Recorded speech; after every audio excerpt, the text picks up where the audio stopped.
Bonjour, je suis très intéressé par votre filière océan. Quels sont les débouchés possibles? Bonne question. Alors Alors, Adrien, déjà, est-ce que tu peux nous dire de quelle filière tu es? alors, Comment tu as fait pour en arriver là? donc j'ai commencé par la première année de. Donc j'ai fait déjà d'abord 2 ans de prépa, MP, donc maths physique. Ensuite, je suis arrivé donc en école d'ingénieur à Centrale Nantes.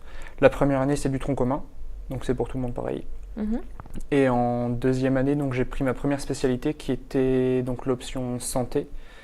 Donc en fait, c'est de l'informatique pour la santé. C'était la toute première fois que l'option a été ouverte aux élèves. Donc ça, c'était un parcours un peu spécial. Et là, en troisième année, j'ai pris l'option réalité virtuelle.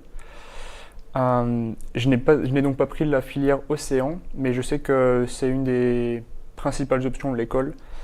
Une des Euh, principales, ça veut dire que la majorité des étudiants de la promo non, la dans le suivent? sens où elle est vraiment spécifique à Centrale Nantes. On ne peut pas la trouver dans les autres centrales. Pourtant, vous ne l'avez pas cité dans votre pitch, c'est pas une de vos Bah, spécialités? c'est une des. Si, c'est donc Centrale Nantes mène des recherches sur le génie océanique au sens large.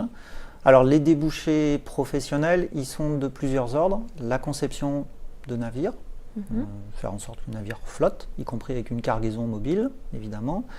Et puis d'autres dans le domaine des énergies marines renouvelables, qui est on va dire une des grandes, voilà, une facette assez visible de la recherche de Centrale Nantes. Alors par énergie marine renouvelable, on entend notamment les éoliennes flottantes, dont la première a été mise à l'eau, on va dire, sous l'égide de Centrale Nantes il y a quelques semaines. Combien d'étudiants dans cette promo suivent cette option et combien sont dans les autres options en fait? Alors il y a une promo, c'est à peu près 370 étudiants, et dans l'option océan, il y en a une trentaine. Et est-ce que dans cette option, les étudiants ont l'occasion d'aller sur le terrain directement? Vous avez parlé Vous voulez dire d'aller nager? Ouais, par exemple. Eh bien oui. Il faut savoir nager, j'imagine, pour rentrer dans cette filière? On n'a jamais vérifié. D'abord parce qu'ils se considèrent comme des marins et que les bons marins ne savent pas nager. C'est bien connu. Voilà. Non, il y a beaucoup de voileux, de fait, mais pas forcément de. Donc ils vont sur le terrain.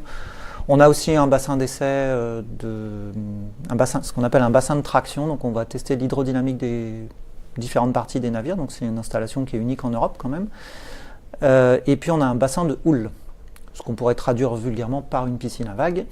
Sauf que là, il s'agit de simuler et non pas de jouer. Directement dans l'école? Oui, ça fait partie des très grosses installations expérimentales. Est-ce qu'on peut dire que cette filière, ça fait partie de vos spécificités? Est-ce qu'on vient à Centrale Nantes pour ça aussi?